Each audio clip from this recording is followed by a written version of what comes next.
유엔 아동권리협약에 규정된 아동의 4대 권리 중 참여권에 대한 인식이 크게 상승한 것으로 나타났습니다. 유엔 아동권리협약은 생존권, 보호권, 발달권, 참여권을 아동이 누려야 할 4대 권리로 간주합니다.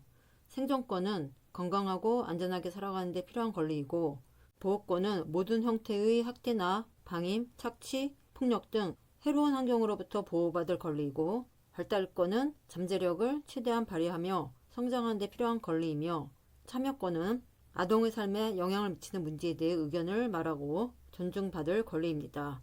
보건복지부의 2023 아동종합 실태조사에 따르면 아동의 4대 권리를 잘 알고 있다고 응답한 비율은 생존권 13.9%, 보호권 16.8%, 발달권 15.2%, 참여권 12.3%로 나타났습니다. 참여권에 대한 인식은 2018년 4.9%에서 2023년 12.3%로 크게 상승했지만 다른 권리에 비해 낮은 수준입니다. 참여권은 여전히 다른 권리보다 보장받기 어려운 권리로 인식되고 있는 겁니다. 하지만 다른 권리보다 가장 빠른 증가 속도를 보입니다. 사실 참여권은 참정권과 헷갈려서 잘못 이해되기도 합니다. 참정권은 국민이 국정에 참여할 수 있는 권리로 선거권이나 투표권을 말합니다. 즉 참정권은 투표할 수 있는 권리입니다. 그러나 참여권은 투표하는 행위가 아니라 자기 의사를 명확히 표현하고 자신의 요구를 관철하는 권리입니다.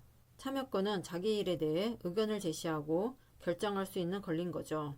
그래서 당연히 영아나 유아도 참여권을 가집니다.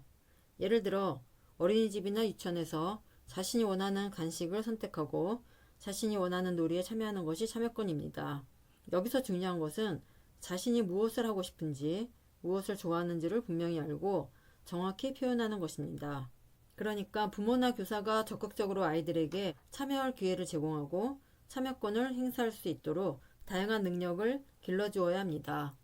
자기 의사를 정확히 표현하려면 논리적으로 자기 생각을 정리하고 적합한 표현을 찾아서 자신 있게 말할 수 있어야 합니다. 단순히 말을 잘하는 것과는 차원이 다르죠.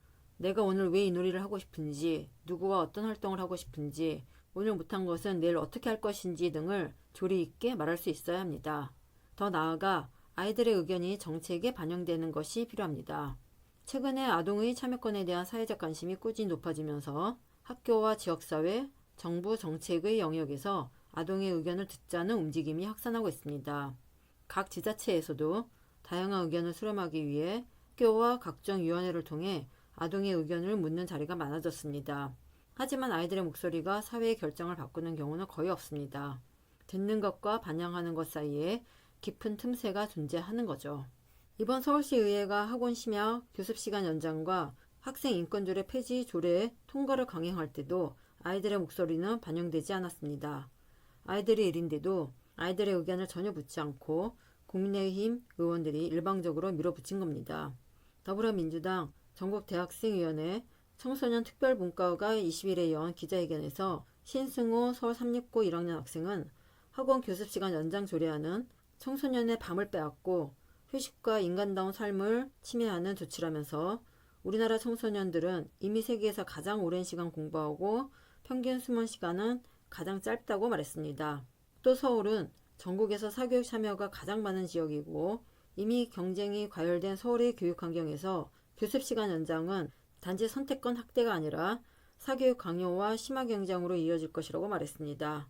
심야 교습 허용은 대한민국 청소년의 스트레스 지수, 우울감 경험률, 자살 충동을 더욱 악화할 것이라며 지금 청소년들에게 필요한 것은 심야 교습이 아니라 쉼과 회복을 제도적으로 보장하는 것이라고 말했습니다. 이렇게 청소년들이 분명히 반대 의사를 보임에도 사전에 청소년들의 의견을 전혀 묻지 않고 어른들이 일방적으로 청소년에 관한 조례를 상정하거나 폐지하고 있는 겁니다. 더 심각한 것은 청소년들이 자신의 문제를 다루는 조례나 법안이 상정되는지도 모른 채 지나가는 경우가 부지기수라는 겁니다. 의견을 모으더라도 형식적으로 모으는 데 그치고 정작 의견을 반영하여 정책이나 법안이 만들어지지 않는 거죠. 대부분 의견을 모으는 단계에서 멈추고 그 결과가 제도라는 언어로 번역되는 과정은 불투명한 겁니다. 이제 필요한 것은 참여 기회의 확대보다 참여 결과의 구조화입니다. 아동이 제시한 의견이 정책 결정 과정에서 어떻게 검토되고 어떤 이유로 채택되거나 반려됐는지를 명확히 공개하는 피드백 체계가 마련되어야 합니다. 참여가 형식에서 반영으로 전환되려면 어릴 때부터 의사결정에 참여하고 책임지는 자세를 길러야 합니다.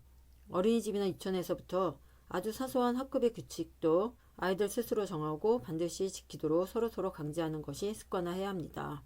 자신이 정한 것이니까 자신이 지켜야 한다는 원칙을 실천하면서 책임의식을 기를 수 있는 거죠.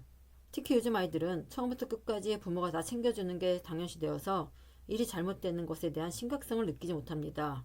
어떻게 되겠지라는 생각에 깊이 생각하지 않고 일을 저지르는 겁니다. 따라서 아이들 스스로 자기 삶에 대한 책임의식을 느끼고 독립적인 삶을 꾸려나가려면 참여하고 책임지는 것이 필요합니다. 즉 참여권이 아이들에게 충분히 보장되고 참여권을 행사할 기회를 제공해야 합니다. 아동의 참여권은 어른이 허락해주는 특혜가 아니라 당연히 보장되어야 할 권리입니다. 그러나 여전히 많은 아동이 아이라는 이유로 의사결정의 주변에 머물러 있습니다.